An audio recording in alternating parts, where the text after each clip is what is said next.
ایمان و کفر کا بیان۔ عقیدہ نمبر 4، ایمان و کفر میں واسطہ نہیں، یعنی ایمان و کفر کے بیچ میں کوئی تیسری چیز نہیں ہے، یعنی آدمی یا مسلمان ہوگا یا کافر، تیسری صورت کوئی نہیں کہ نہ مسلمان ہو نہ کافر ہو، ایسا نہیں ہو سکتا ہے۔ ہاں، یہ ممکن ہے کہ ہم بوجہ شبہہ کے کسی کو نہ مسلمان کہیں نہ کافر، جیسے یزید پلید کو ہمارے امام اعظم ابو حنیفہ رضی اللہ تعالی عنہ شبہے کی وجہ سے اسے نہ کافر کہتے ہیں اور نہ مسلمان مانتے ہیں۔ تو اب یہ نہیں ہے کہ یہ تیسرا درجہ ہو گیا، بلکہ وہ تو اس بنا پر سکوت کیا گیا ہے کہ اس پر کفر کا حکم نہیں لگایا جا رہا ہے اور اس کو مسلمان بھی نہیں مانا جاتا، تو اس کی وجہ اس کے کرتوت ہیں۔ تو اب چونکہ یقین سے نہیں معلوم، اس وجہ سے اس سے سکوت کیا گیا، تو تیسرا درجہ نہیں بنا۔ مسئلہ نفاق کے زبان سے دعویٰ اسلام کرنا، یعنی نفاق کیا ہے کہ زبان سے دعوی اسلام کرنا اور دل میں اسلام سے انکار، اس کو نفاق کہا جاتا ہے۔ یہ بھی خالص کفر ہے، لہذا یہ تیسری قسم نہ کہا جائے گا، بلکہ یہ کفر ہی ہے، جیسا کہ اللہ تبارک و تعالی قرآن مجید فرقان حمید میں ان کے متعلق سورہ بقرہ کی ابتدا ہی میں بہت ساری آیتیں بیان فرمائیں، جیسے فرماتا ہے وَمِنَ النَّاسِ مَن يَقُولُ آمَنَّا بِاللَّهِ وَبِالْيَوْمِ الْآخِرِ وَمَا هُمْ بِمُؤْمِنِينَ۔ تو ان کو اللہ تعالیٰ نے فرما دیا یہ مومن نہیں ہیں، تو حالانکہ زبان سے وہ کہہ رہے ہیں اللہ کو مان رہے ہیں، یوم آخرت کو مان رہے ہیں، یہ زبان سے اقرار ہے، لیکن جو ہے دل میں اسلام ان کے نہیں ہے، اس وجہ سے ان کو کافر فرمایا، اس لیے فرمایا وما ہم بمؤمنین، وہ مومن نہیں ہیں۔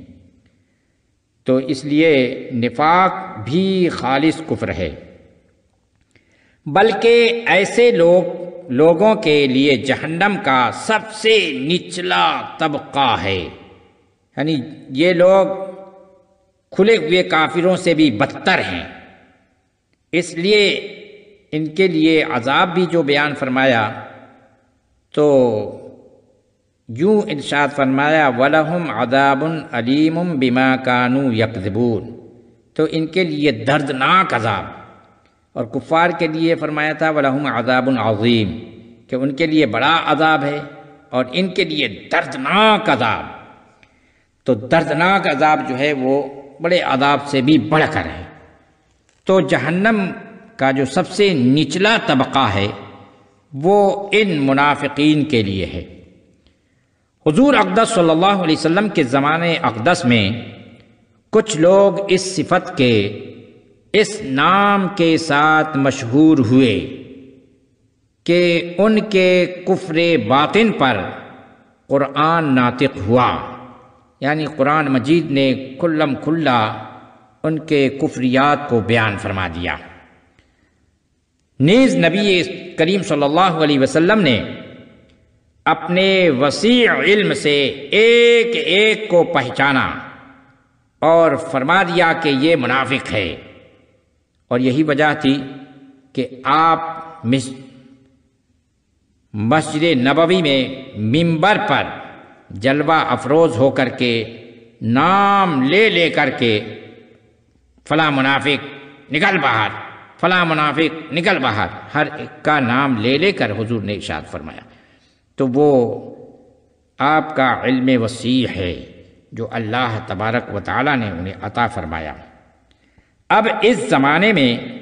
کسی خاص شخص کی نسبت قطع کے ساتھ منافق نہیں کہا جا سکتا، یعنی یقین کے ساتھ کسی کو منافق نہیں کہہ سکتے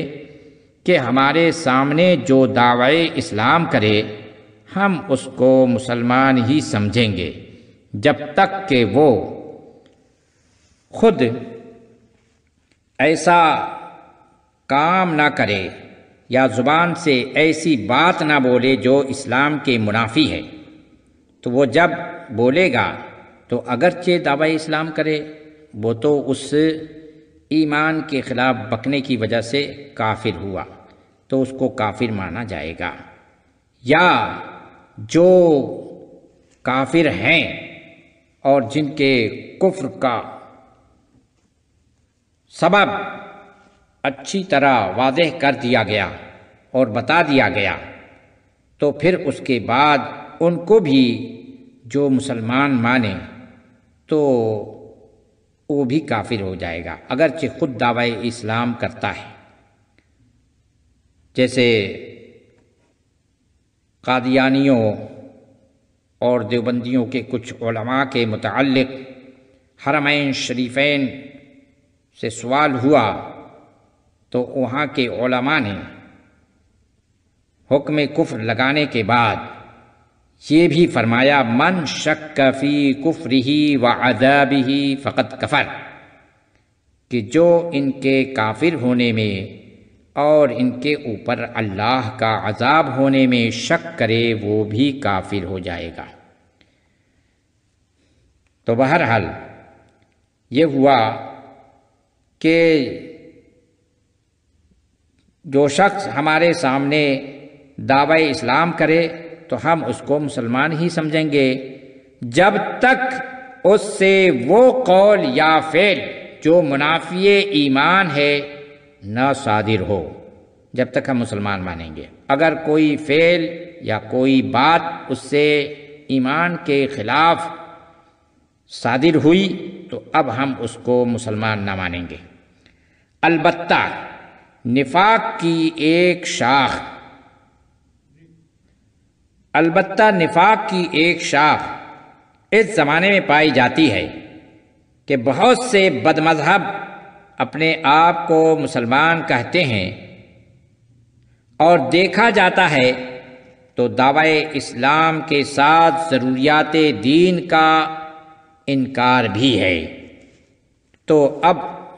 کیسے وہ مسلمان ہو سکتا ہے کہ ضروریات دین کا انکار تو کفر ہے۔ عقیدہ نمبر 5، شرک کے معنی غیر خدا کو واجب الوجود یا مستحق عبادت جاننا، یعنی اللہ تبارک و تعالیٰ کے علاوہ کسی کو بھی واجب الوجود یعنی اس کا ہمیشہ سے ہونا اور ہمیشہ ہونا یہ ماننا یہ شرک ہے، کیونکہ صرف اللہ تبارک و تعالیٰ کی ذات ہے کہ جو ہمیشہ سے ہے اور ہمیشہ رہے گی، اور اسی طرح اللہ کے سوا کسی کو مستحق عبادت ماننا، جیسے بہت سے لوگ بت کی پوجا کرتے ہیں، ستاروں کی پوجا کرتے ہیں، چاند کی پوجا کرتے ہیں، سورج کی پوجا کرتے ہیں، یا کسی نبی کو وہ خدا مانتے ہیں وغیرہ، یعنی الوہیت میں دوسرے کو شریک کرنا یہ شرک کہلاتا ہے۔ یعنی معبود ہونے میں کسی کو بھی شریک کرنا اللہ کا یہ شرک ہے، اور یہ کفر کی سب سے بدتر قسم ہے۔ یعنی شرک جو ہے وہ کفر کی بدترین قسم ہے۔ اس کے سوا کوئی بات اگرچہ کیسی ہی شدید کفر ہو حقیقتاً شرک نہیں۔ شرک جو ہے وہ صرف اسی وجہ سے ہوتا ہے کہ مستحق عبادت کسی کو جانے یا اللہ کے سوا کسی کو واجب الوجود مانے، تو اللہ کے علاوہ بھی کسی اور کو واجب الوجود مانتا ہے، تو یہ شرک ہے۔ اور کفر کی کتنی بھی بڑی شدید سے شدید کفر کی قسم ہو تو وہ شرک کے برابر نہیں، یعنی شرک جو ہے وہ سب سے بدتر ہے۔ تو کفر ہے ہی ہے کہ وہ بھی دوزخ ہی میں جانے کا مستحق ہو جاتا ہے، یہ بھی مستحق ہو جاتا ہے، البتہ درجات کا فرق ہوتا ہے۔ ولہذا شرع مطہر نے اہل کتاب کفار کے احکام مشرکین کے احکام سے جدا فرمائے۔ تو کفار کہ جو شرک نہیں کرتے تو ان کے احکام اور مشرکین کے احکام الگ الگ ہیں۔ کتابی کا ذبیحہ حلال، مشرک کا مردار، یعنی کتابی اگر کسی جانور کو بسم اللہ اللہ اکبر کہہ کر ذبح کرے اور وہ دین سماوی پر ہے، جیسے آج کل بہت سے کتابی جو ہیں وہ نیچری وغیرہ ہو جاتے ہیں، تو ان کا نہیں، بلکہ وہ دین سماوی پر ہوں اور اللہ کا نام لے کر ذبح کریں تو ان کا ذبیحہ حلال ہوتا ہے۔ اور مشرک بھلے اللہ کا نام لے کر کے بھی ذبح کرے، جب بھی وہ مردار ہی ہے اور نجس ہے، اس کا کھانا، اس کا چھونا سب حرام۔ کتابیہ سے نکاح ہو سکتا ہے، مشرکہ سے نہیں ہو سکتا، کہ اللہ تبارک و تعالی نے ان کے ذبیحہ کو اور ان کے عورتوں سے یعنی کتابیہ سے نکاح کرنے کو حلال فرمایا، جیسے سورہ مائدہ میں اللہ رب العزت نے ارشاد فرمایا وَطَعَامُ الَّذِينَ أُوتُوا الْكِتَابَ حِلٌّ لَكُمْ، اور اسی طرح ان سے نکاح کے متعلق فرمایا وَالْمُحْصَنَاتُ مِنَ الْمُؤْمِنَاتِ وَالْمُحْصَنَاتُ مِنَ الَّذِينَ أُوتُوا الْكِتَابَ مِنْ قَبْلِكُمْ۔ تو اس سے ثابت ہوا کہ کتابیہ کا ذبیحہ حلال ہے، لیکن شرط وہی ہے جو میں نے عرض کی کہ اللہ رب العزت کا نام لے کر ذبح کرے، یعنی بسم اللہ اللہ اکبر کہہ کر ذبح کرے اور وہ دین سماوی پر ہو، اور اسی طرح وہ دین سماوی پر ان کی عورت ہے یعنی کتابیہ ہے، تو اس سے نکاح بھی مسلمان کر سکتا ہے، لیکن مشرکہ سے نکاح ہرگز نہیں ہو سکتا، کہ قرآن مجید فرقان حمید میں اللہ رب العزت نے ارشاد فرمایا وَلَا تَنْكِحُوا الْمُشْرِكَاتِ حَتَّى يُؤْمِنَّ، یعنی مشرکہ عورتوں سے نکاح نہ کرو یہاں تک کہ وہ ایمان لاویں، تو مومن جب ہو جائیں، ایمان والی ہو جائیں، تب ان سے نکاح کر سکتے ہو۔ امام شافعی کے نزدیک کتابی سے جزیہ لیا جائے گا، مشرک سے نہ لیا جائے گا، یہ امام شافعی کا مذہب ہے۔ لیکن یہ یاد رہے کہ کتابیہ سے نکاح کرنا اگرچہ جائز و حلال ہے، لیکن پھر بھی ان سے نکاح نہ کیا جائے گا کہ بہت سے مفاسد کے دروازے کھل جاتے ہیں۔ یہی وجہ ہے کہ حضرت سیدنا حذیفہ نے رضی اللہ تعالی عنہ نے حضرت فاروق اعظم کے زمانے میں نکاح کیا تو انہوں نے سختی کے ساتھ ناراضگی کا اظہار فرمایا، تو انہوں نے فرمایا کہ کیا آپ اسے حرام سمجھتے ہیں؟ تو حضرت فاروق اعظم نے فرمایا نہیں، حرام نہیں سمجھتا، لیکن اس میں بہت سارے مفاسد ہیں، اور ظاہر ہے کہ بچہ تو اسی کے زیر تربیت رہے گا، تو وہ تمہارا دین سکھائے گی کہ اپنا دین سکھائے گی؟ تو اس طرح مفاسد بہت سارے ہیں، لہذا کتابیہ سے نکاح نہیں کرنا چاہیے۔ اور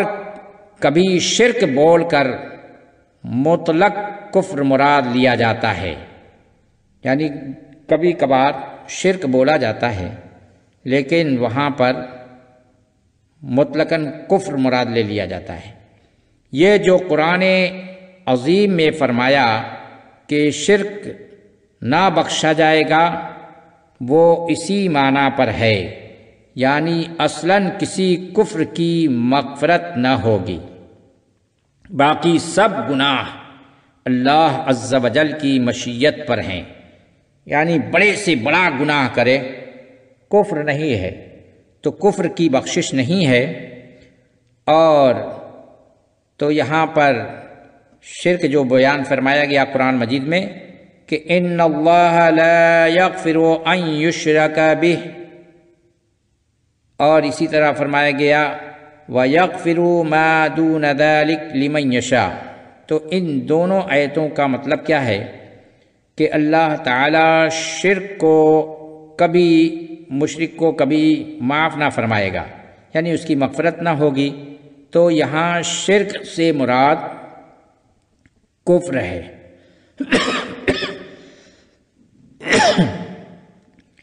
تو مطلقاً کفر رہ گیا، تو جو کفر کرے، شرک کرے، اس کی مغفرت نہیں ہوگی، لیکن جو اس سے ہٹ کر ہے، یعنی اس کے علاوہ جو کبیرہ گناہ ہیں جیسے زنا کرنا، سود کھانا اور جوا اور نماز چھوڑنا، زکوٰۃ نہ دینا، یہ سارے گناہ کبیرہ ہیں، تو یہ کبیرہ سے کبیرہ گناہ کرے گا تو اللہ تعالیٰ اسے معاف فرمائے یا اس کی سزا دے، لیکن وہ بخشا جائے گا، لیکن کفر اور شرک کبھی بھی نہ بخشا جائے گا۔ تو اسی کو فرماتے ہیں کہ وہ اسی معنی پر ہے، یعنی اصلاً کسی کفر کی مغفرت نہ ہوگی، باقی سب گناہ اللہ عز و جل کی مشیت پر ہیں، جسے چاہے بخش دے اور جسے چاہے تو وہ گرفت فرمائے، وہ اس کے رحم و کرم پر ہے۔ عقیدہ نمبر 6، مرتکب کبیرہ مسلمان ہے، یعنی کوئی کبیرہ گناہ کرے تو اس سے ایمان سے باہر نہیں ہو جاتا جب تک کہ اسے حلال نہ جانے، یعنی وہ جیسا کہ پہلے بیان کیا گیا تھا کہ جو حلال قطعی ہے اس کو حرام مانے یا جو حرام قطعی ہے اسے حلال جانے، تو اس حلال جاننے کی وجہ سے، ماننے کی وجہ سے وہ کافر ہو گیا، تو اس لیے وہ مسلمان نہ رہا۔ لیکن اگر وہ کبیرہ گناہ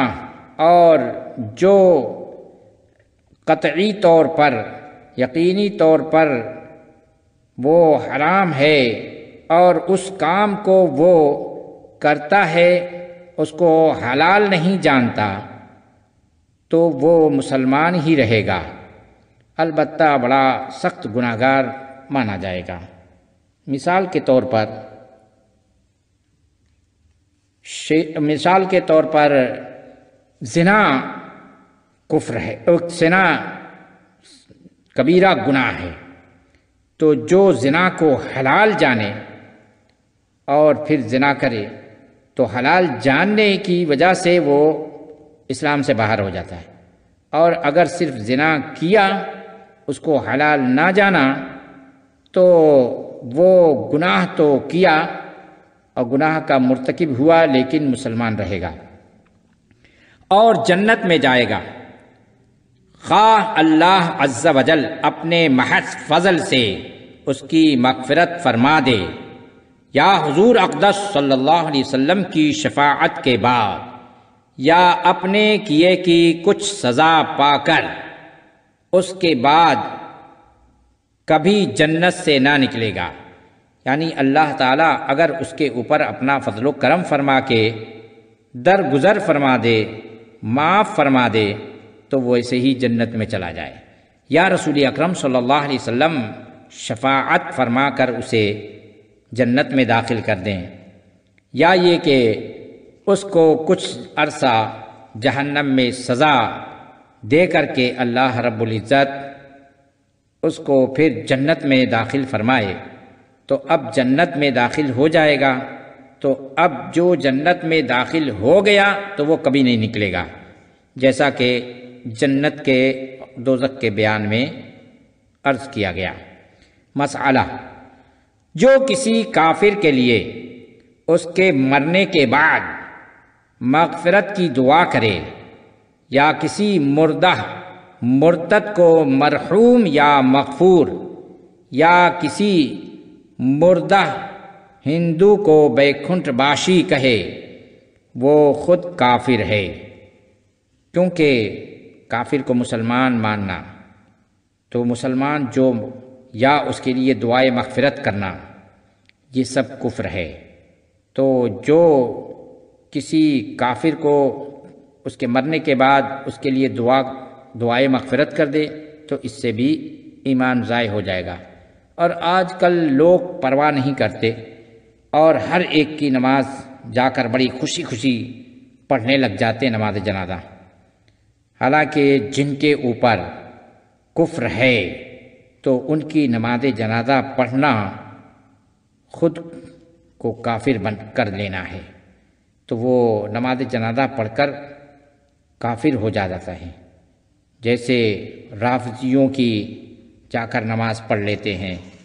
اور بہت سے ایسے دیوبندی وہابی کہ جو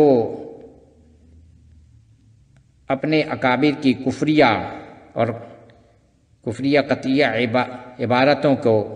جانتے ہوئے اور پھر وہ ان کو مسلمان مانتے ہیں اور وہ مر گئے تو ان کی نماز جنازہ پڑھنے، یہ سب جو ہے ایمان سے باہر کر دیتا ہے۔ اسی طرح ایسے لوگوں کو محروم کہنا، مرحوم کہنا، یا مغفور کہنا، یا رحمۃ اللہ علیہ کہنا وغیرہ، تو ان سب چیزوں سے آدمی کافر ہو جاتا ہے۔ اسی طرح جو ہندو مردار ہے تو ہندو مردہ کو بیکنٹھ باشی، یعنی بیکنٹھ باشی کا مطلب ہوتا ہے جنتی، تو جنت کا مستحق اسے قرار دے دیا جبکہ وہ جہنمی ہے، تو اس طرح آدمی کافر ہو جاتا ہے۔ اس لیے مسلمانوں کو خوب سوچ سمجھ کر کے کام کرنا چاہیے۔ عقیدہ نمبر 7، مسلمان کو مسلمان، کافر کو کافر جاننا ضروریات دین سے ہے، یعنی مسلمان کو مسلمان ہی ماننا پڑے گا۔ اگر کوئی مسلمان کو کافر کہتا ہے یا کسی کافر کو مسلمان کہتا ہے تو اس سے بھی وہ کافر ہو جاتا ہے، کیونکہ یہ ضروریات دین سے ہے کہ ہر مسلمان کو مسلمان مانا جائے اور کافر کو کافر ہی مانا جائے، یہ ضروریات دین سے ہے، اور جو اس کا الٹ کرے گا تو یہ بھی کفر ہوگا۔ اگرچہ کسی خاص شخص کی نسبت یہ یقین نہیں کیا جا سکتا کہ اس کا خاتمہ ایمان یا معاذ اللہ کفر پر ہوا، تا وقتے کہ اس کے خاتمہ کا حال دلیل شرعی سے ثابت نہ ہو، مگر اس سے یہ نہ ہوگا کہ جس شخص نے قطعاً کفر کیا ہو اس کے کفر میں شک کیا جائے۔ جو شک کرے گا تو وہ بھی کافر ہو جائے گا، کہ قطعی کافر کے کفر میں شک کو بھی آدمی کو کافر بنا دیتا ہے، جیسا کہ میں نے عرض کیا تھا کہ من شک فی کفرہ وعذابہ فقد کفر، کہ جو ان کافروں کے کافر ہونے میں اور اللہ کا ان پر عذاب ہونے میں جو شک کرے گا وہ بھی کافر ہو جائے گا۔ اس لیے اس کا بہت حد درجہ خیال رکھنا ضروری ہے۔ آج کل ہر ایک کو کافر کافر بک دیتے ہیں، جب تک کہ کفر ثابت نہ ہو تو کافر نہ کہا جائے، اور جب تک کسی کا کفر اٹھ نہ جائے تو اس وقت تک اسے مسلمان نہ مانا جائے۔ خاتمہ پر بنا روز قیامت اور ظاہر پر مدار حکم شرع ہے۔ اس کو یوں سمجھو کہ کوئی کافر مثلا یہودی یا نصرانی یا بت پرست مر گیا تو یقین کے ساتھ یہ نہیں کہا جا سکتا کہ کفر پر مرا، مگر ہم کو اللہ و رسول عز وجل و صلی اللہ تعالی علیہ وسلم کا حکم یہی ہے کہ اسے کافر ہی جانیں۔ یعنی کوئی یہودی مرا، نصرانی مرا، کوئی بت پرست مرا تو ہمیں کیا پتہ کہ وہ ایمان پر مرا کہ کفر پر مرا، لیکن ساری زندگی تو ہم کو یہی پتہ ہے کہ وہ کفر پر ہے، اپنے مذہب یہودیت پر ہے، نصرانیت پر ہے، اور وہ بت پرستی کرتا رہا، تو اب اس کا حکم تو وہی رہے گا، اور اللہ رسول کا حکم یہی ہے کہ اسے کافر ہی جانا جائے۔ تو اس کی زندگی میں اور موت کے بعد تمام وہی معاملات اس کے ساتھ کریں گے جو کافروں کے لیے ہے، مثلا میل جول، شادی بیاہ، نماز جنازہ، کفن دفن۔ جب اس نے کفر کیا تو فرض ہے کہ ہم اسے کافر ہی جانیں اور خاتمہ کا حال علم الہی پر چھوڑیں۔ جس طرح جو ظاہراً مسلمان ہو اور اس سے کوئی قول و فعل خلاف ایمان نہ ہو، فرض ہے کہ ہم اسے مسلمان ہی مانیں، اگرچہ ہمیں اس کے خاتمہ کا بھی حال معلوم نہیں، لیکن ہم نے ہمیشہ اسے ایمان والا ہی دیکھا اور کوئی ایمان کے خلاف بکواس نہیں سنی، اور کوئی عمل بھی اس کا ایسا نہیں جو ایمان کے خلاف ہو، تو ہم اسے مسلمان ہی جانیں گے، لہذا اس کے ساتھ وہی سارے معاملات کریں گے۔ لیکن جو کافر تھا اور وہ اپنے کفر میں مبتلا تھا اور مرتے وقت کیا معلوم ایمان نصیب ہوا کہ نہیں ہوا، ہمیں نہیں معلوم، تو خاتمہ کا علم ہمیں پتہ نہیں، لیکن زندگی بھر تو وہ کفر ہی پر رہا، تو ہم اس کو کافر ہی مانیں گے اور اس کے ساتھ وہی سارے معاملات ہوں گے۔ تو مسلمانوں کے قبرستان میں اسے دفن بھی نہیں کیا جائے گا، اور اس کو کفن بھی نہ دیا جائے گا، اس کی جنازہ بھی نہیں پڑھی جائے گی، اور جو پڑھے گا تو وہ بھی اپنے ایمان سے ہاتھ دھو بیٹھے گا۔ اس زمانے میں بعض لوگ یہ کہتے ہیں کہ میاں جتنی دیر اسے کافر کہو گے اتنی دیر اللہ اللہ کرو کہ یہ ثواب کی بات ہے۔ اس کا جواب یہ ہے کہ ہم کب کہتے ہیں کہ کافر کافر کا وظیفہ کرو؟ مقصود یہ ہے کہ اسے کافر جانو، اور پوچھا جائے تو قطعاً کافر کہو، یہ ہے مطلب۔ یہ ہم نہیں کہتے کہ اس کا تسبیح لے کر کے وظیفہ پڑھنے بیٹھ جاؤ، کافر کافر کافر، نہیں، بلکہ وہ اس کو ہمیں کافر ماننا ہے کہ وہ کافر ہے، اور جہاں بتانے کی ضرورت پڑے گی تو وہاں پر ہمیں کافر بولنا بھی پڑے گا۔ کسی کو بتانا ہوا اور اس کے متعلق کچھ باز پرس ہو تو اس وقت تو ہم کو کہنا ہی پڑے گا، نہ یہ کہ اپنی صلح کل سے اس کے کفر پر پردہ ڈالو، کہ بہت سے آج کل صلح کلی بنے ہوئے ہیں کہ کسی کو برا نہیں کہو۔ ارے برا کو برا نہیں کہو گے تو کیا کہو گے؟ چور کو چور نہیں کہو گے تو کیا کہو گے؟ شاہ کہو گے۔ کسی بدماش کو بدماش نہیں کہو گے تو کیا کہو گے؟ تو یہ آج کل صلح کلی، یہ بھی بدترین قسم کے لوگ ہیں، تو اس لیے وہ ان کے کفر پر پردہ ڈال کر کے اور انہیں کافر نہ جان کر کے اپنے بھی ایمان سے ہاتھ دھو بیٹھے۔ تنبیہ ضروری، حدیث میں ہے ستفترق امتی 73 فرقہ کلہم فی النار الا واحدہ، یہ امت 73 فرقے ہو جائے گی، ایک فرقہ جنتی ہوگا، باقی سب جہنمی۔ صحابہ نے عرض کیا من ہم یا رسول اللہ، اے اللہ کے رسول صلی اللہ علیہ وسلم وہ ناجی فرقہ کون ہے؟ فرمایا ما انا علیہ واصحابی، جس پر میں اور میرے صحابہ ہیں، یعنی سنت کے پیروکار۔ اور دوسری روایت میں ہے فرمایا ہم الجماعہ، وہ جماعت ہے، یعنی مسلمانوں کا بڑا گروہ ہے جسے سواد اعظم فرمایا، اور فرمایا جو اس سے الگ ہوا جہنم میں الگ ہوا۔ اسی وجہ سے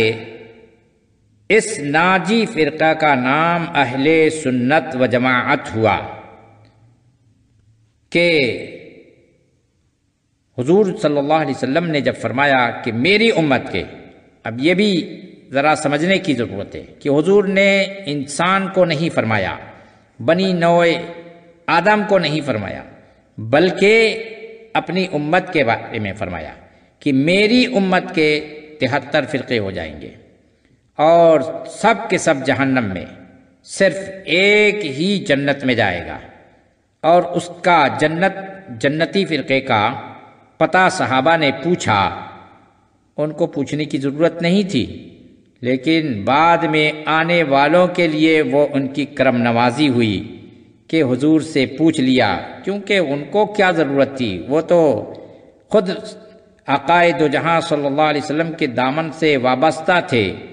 تو ان کو اس کے پوچھنے کی ضرورت نہیں تھی۔ بعد میں آنے والوں کے لیے یہ سوال ہے